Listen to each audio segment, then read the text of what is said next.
ప్రేమ్ని మీకిచ్చి పెళ్లి చేద్దాం అనుకున్నారు. ముందే ఈ విషయం బయటపడ్డం మీ అదృష్టంగా భావించండి. అదే 3 ముళ్ళు పడ్డాకైతే మీరే కాదు అందరూ మనశ్శాంతి లేకుండా బతకాల్సి వచ్చేది. ఆఖరి నిమిషంలో ఆ ధరణికి ఏమైందో ఏమో, ఎందుకు ప్రేమ్ మీద కక్ష కట్టిందో అర్థం కాదు. ఒకవేళ చంద్రలేఖ మీద కోపమేమో అని చంద్రలేఖ వెళ్లి దాని కాళ్ళు పట్టుకుని వేడుకుంది. ఆదిత్య చేయబోయే సాయానికి అడ్డుపడినందుకు, వాడి పెళ్లి చెడగొట్టినందుకు నీకే కాదు నీ చెల్లెళ్ళకు కూడా ఈ జన్మలో పెళ్లి లవ్వవు.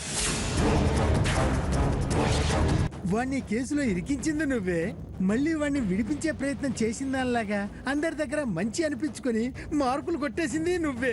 వాణ్ణి కేసులో ఇరికించడానికి ఖర్చు అయితే అయింది గాని ఈ పాపిష్టి కార్యంలో నాకు భాగస్వామి ఇచ్చినందుకు గర్విస్తున్నాను.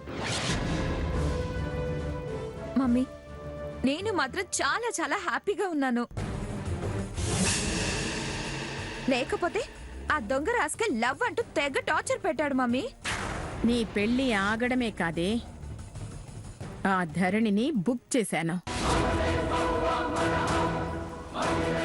అది అది మెలిక.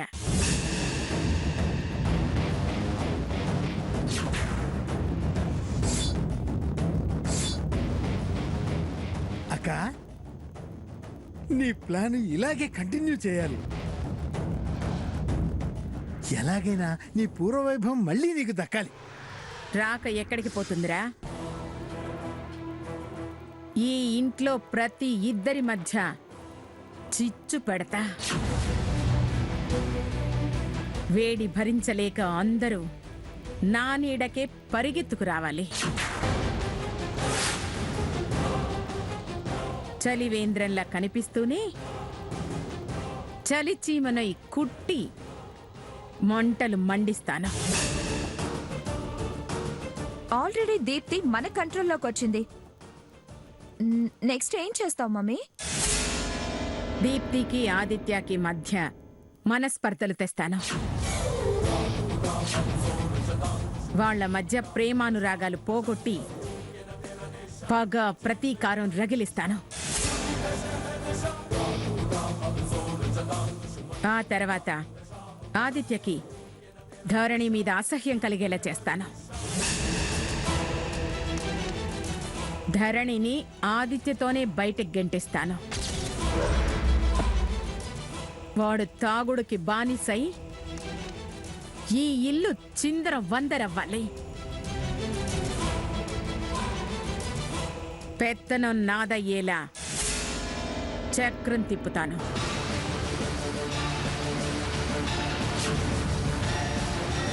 దీప్తిని కూడా ఈ ఇంట్లోంచి తరిమేయాలి మమ్మీ. చేస్తానే. అన్నీ మనం అనుకున్నట్టుగానే జరుగుతాయి.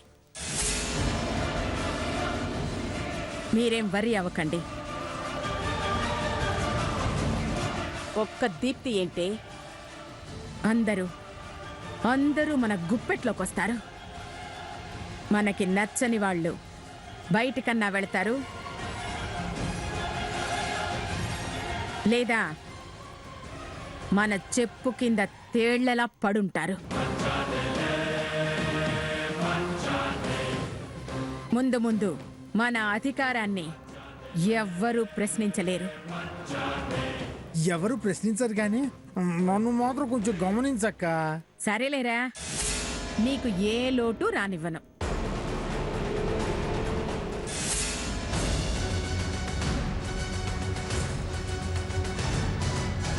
అత్తయ్య, అత్తయ్య. అక్క, ఏంటో ఆ పిలుపు? మన నాటకం ఏం బయటపడలేదుగా? చచా, అలా జరిగే ప్రసక్తే లేదు. రామా.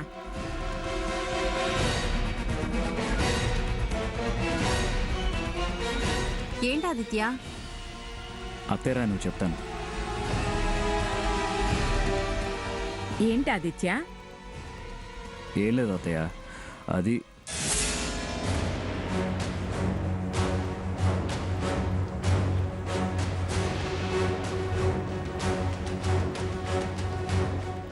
ధరణి, ఏంటమ్మా అలా ఉన్నావు? ఏం లేదండి. ఏమీ లేనిదే అలా ఎందుకున్నావు? ఏమైంది ధరణి? మాతో చెప్పకూడదా? చెప్పకూడదు అనుకుంది కాబట్టి చెప్పట్లేదు అక్క. లేకపోతే వచ్చి రాగానే చెప్పేది. అడిగినా చెప్పట్లేదంటే అదేగా అర్థం.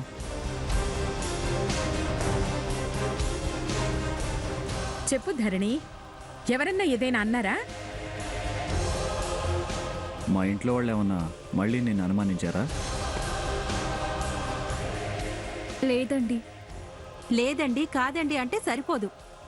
నిజంగా మాలో ఎవరు ఏం అనకపోతే ఎందుకు మా దగ్గర అలా దాస్తావు? ఎందుకండి? ఏం లేదంటుంటే మీకు మీరే ఊహించుకొని నన్ను ఇబ్బంది పెడతారు. ధరణి, మేము నిన్ను కొత్తగా చూసేవాళ్ళం కాదు. ఏ అరమరుకులు లేకుండా మాట్లాడే తీరు గురించి బాగా తెలిసిన వాళ్ళం. మౌనంగా ముభావంగా నీలో నువ్వే బాధపడుతూ కనిపిస్తుంటే అడగకుండా ఎలా ఉంటాం? ఇంత అడిగినా నువ్వు జరిగింది ఇది అని చెప్పకపోతే మాకు మేమే ఏదో తప్పు చేసామని అనుకోవటంలో తప్పే ఉంది?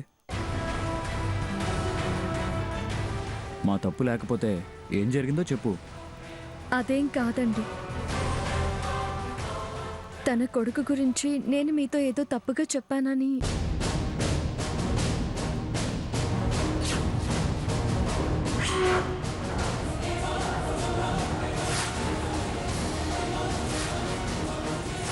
నా కొడుకు నీకేం అపకారం చేశాడే? ఎందుకే వాడు బయటికి రాకుండా అడ్డుపడ్డా? వాడి పెళ్లి చెడగొట్టినందుకు నీకే కాదు, నీ చెల్లెళ్ళకు కూడా ఈ జన్మలో పెళ్లి లవ్వవు.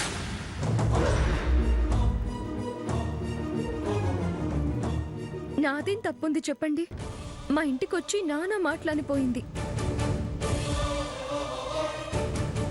బుద్ధి తక్కువ పని దాని కొడుకు చేస్తే సిగ్గు శరం లేకుండా బుద్ధి లేకుండా నీ ఇంటికొచ్చి గొడవ చేయడమేంటి? దుర్మార్గం కాకపోతే దాని సంగతి తేలుస్తానుండు. అమ్మగారు, పేదవాళ్ళం కదా, పెద్దవాళ్ళు. మీ గొడవల్లో మీరు నలిగిపోవడం మామూలే. మళ్ళీ మీరు అడిగినా వారు అరిచినా మాకే ఇబ్బంది. ఎంతైనా ధరణి చాలా విశాలంగా ఆలోచిస్తుంది. తనే వదిలేయమన్నప్పుడు మనం తవ్వుకోవడం దేనికక్క? వదిలేయచ్చు కదా. ఇంతకీ ఆదిత్య, నువ్వెందుకు పిలిచావు? అవునాదిత్య, ఎందుకు పిలిచావు ఇప్పుడు? ఏం లేదు అత్తయ్య, ఇప్పటిదాకా దీప్తి దగ్గరున్న తాళాలు నీకిద్దామని.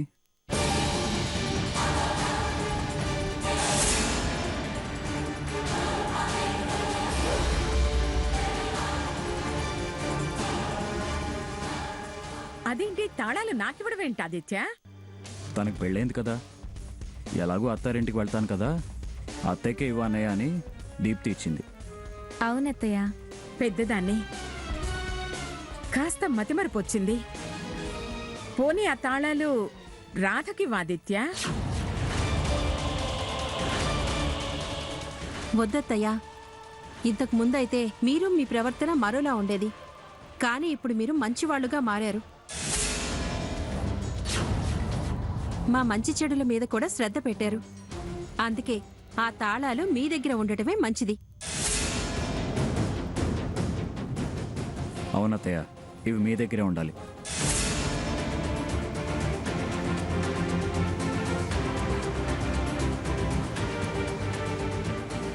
ఏంటో మీరంతా ఇంత అభిమానం నా మీద చూపిస్తుంటే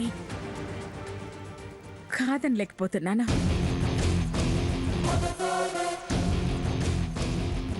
తీసుకోండి అత్తయ్య.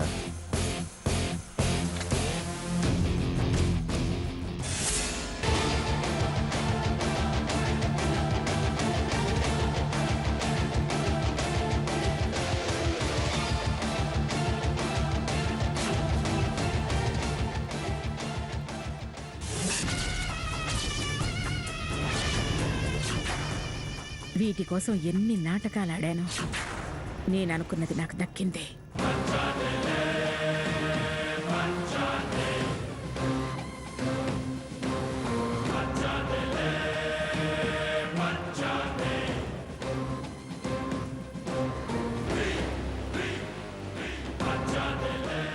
అక్క రాక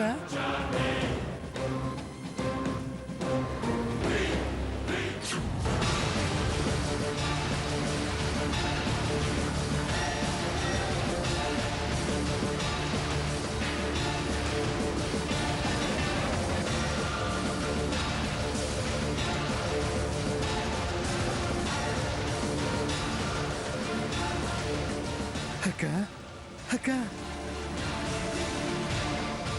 ఒక్కసారి ఆ తాళాలు ఇలా ఇవ్వవా? ఎందుకురా? వాటిని ఒకసారి తాకి జన్మ ధన్యం చేసుకుందామని.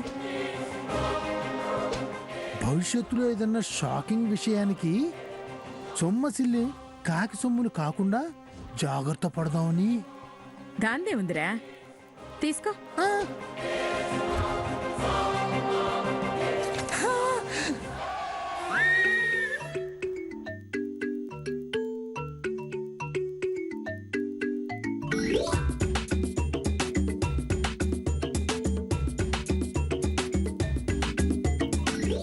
తాళాలు తాళాలు ఇయ్యాలు బంగారు తాళాలు ఇయ్యాలు, తాళాలు తాళాలు ఇయ్యాలు బంగారు తాళాలు ఇయ్యాలు, మా అక్కకొచ్చాను ఇయ్యాలు బంగారు తాళాలు ఇయ్యాలు, ఇక నొక్కుడంతా నాదేలే ఇయ్యాలు. రేయ్, రేయ్, రేయ్, రేయ్. ఏంట్రా ఇది? అక్క ఆపరా, ఆపో. మమ్మీ తాళాలు మళ్ళీ నీ చేతికొచ్చాయి అన్న హ్యాపీ మూడ్ తో ఎంజాయ్ చేస్తున్నాడు. చేయనే. ఆ, సంబరాలు చేసుకునే టైం ఇది కాదే, ఇంకా టైం ఉంది. సక్సెస్ అయ్యావు కదక్క, ఇంకా టైం అంటావేంటి?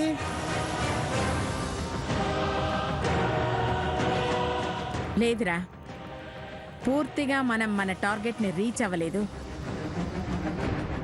ముందు ఆ అన్నా చెల్లెళ్ళు విడిపోవాలి. ధరణి ఈ ఇంటి గుమ్మం దాటి వెళ్ళాలి. నా బిడ్డ బతుకు నేను అనుకున్న విధంగా సెటిల్ అవ్వాలి. అప్పుడే నాకు సాటిస్ఫాక్షన్. సంబరాలిలా గదిలో కాదురా, అంబరాన్ని తాకేలా అవుట్డోర్లో జరిపిస్తా. అందాక మన పథకం బయటపడకూడదు, మనము బయటపడకూడదు. అర్థమైందా? ఇంతవరకు జరిగింది ఒక ఎత్తు, ఇక ముందు జరగబోయేది మరో ఎత్తు. త్వరలో ఛాయాదేవి సెకండ్ షేడ్ కొత్తగా చూడబోతున్నారు.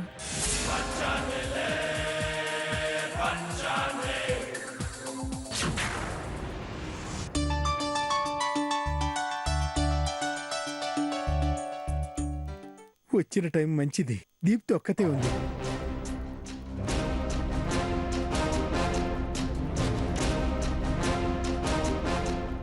అమ్మా దీప్తి. ఏంటి బాబాయ్? ఏం లేదమ్మా, నీతో ఓ చిన్న పని పడింది. నువ్వు సాయం చేస్తావని గంపెడాస్తో వచ్చాను. ఏంటి బాబాయ్, సాయం అది ఇది అని పెద్ద పెద్ద మాటలు మాట్లాడుతున్నా? నువ్వు అడిగితే నేను కాదంటానా?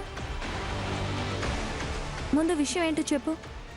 ఏం లేదమ్మా, ఇతను మనకి దూర బంధువు. చిన్నప్పుడే అందరినీ పోగొట్టుకుని అనాథలా పెరిగాడు. నానా కష్టాలు పడి పెరిగాడు. ఇప్పుడు తను పోషించుకోలేక బతకడం అనవసరం అనుకునే స్థితిలో నాకు తారసపడ్డాడు. బతకడానికి ఓ దారి చూపించండి అని నా కాళ్ళు పట్టుకున్నాడు. నాకు నువ్వు గుర్తుకొచ్చావు.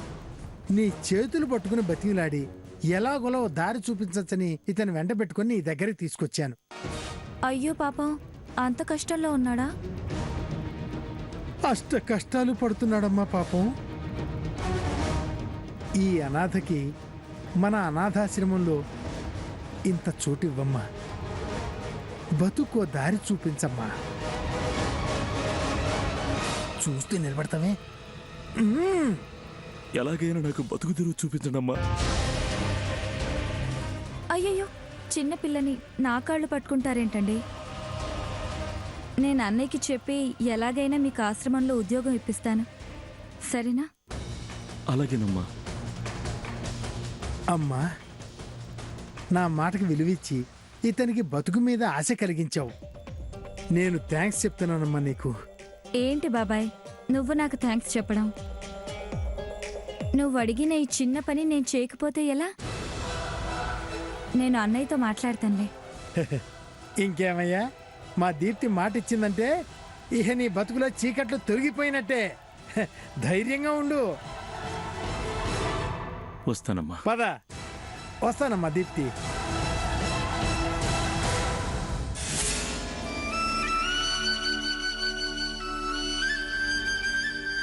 అన్నయ్య,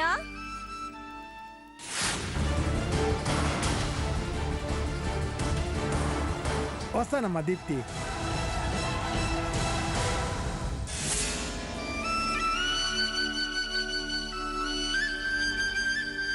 అన్నయ్య,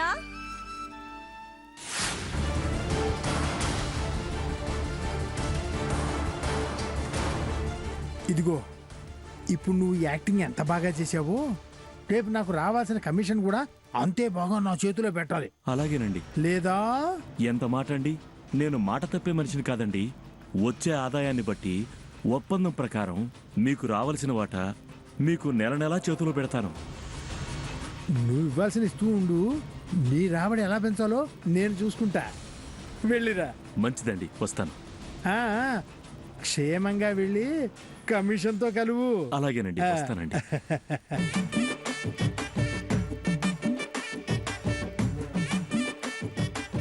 చాలా కాలం తర్వాత మళ్ళీ కమిషన్ కళ్ళ చూడబోతున్నాను.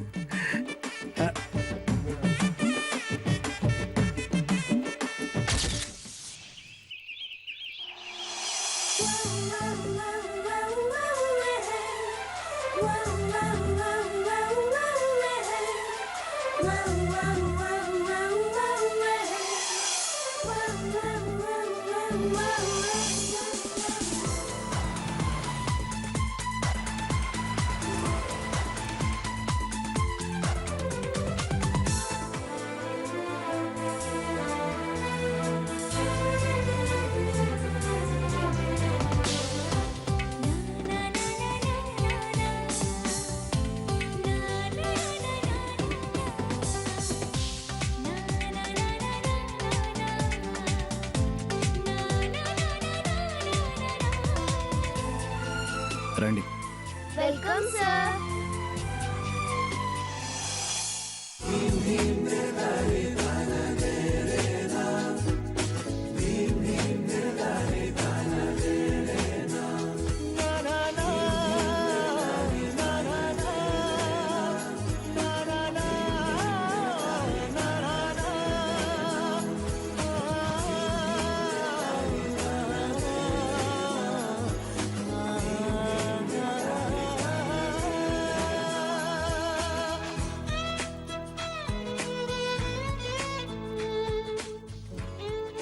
నమస్కారం సార్. నమస్తే.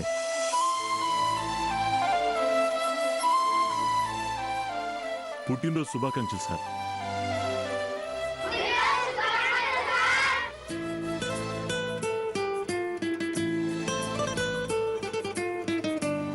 Thank you very much.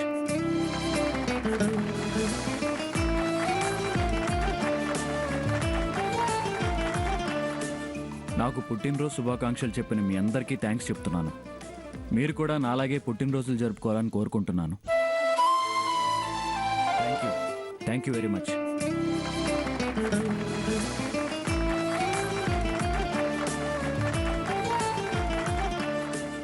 నాకు పుట్టినరోజు శుభాకాంక్షలు చెప్పిన మీ అందరికీ థ్యాంక్స్ చెప్తున్నాను.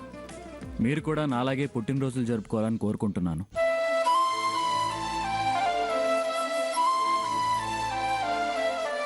మీరు అనాథలన్న ఆలోచన ఎప్పుడూ మీ మనసులోకి రానివ్వకండి. నేను, నా వాళ్ళు అంతా మీ వాళ్ళమే. తాతయ్య, అమ్మమ్మ, అక్క, అన్నయ్య, బాబాయ్ అంటూ వీళ్ళంతా మీ వాళ్ళే.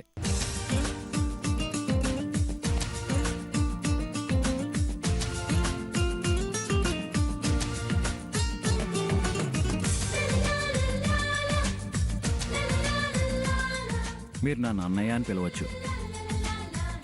వీళ్ళని మీకు నచ్చిన వరుసలతో పిలవచ్చు. అనాథులకి మేం బంధువులమా? ఈ సంవత్సరం నుంచి మీ రిజిస్టర్లో ఉన్న డేట్స్ ప్రకారం ప్రతి సంవత్సరం మీ పుట్టినరోజు కూడా ఆశ్రమంలో జరిగే ఏర్పాటు చేస్తాను.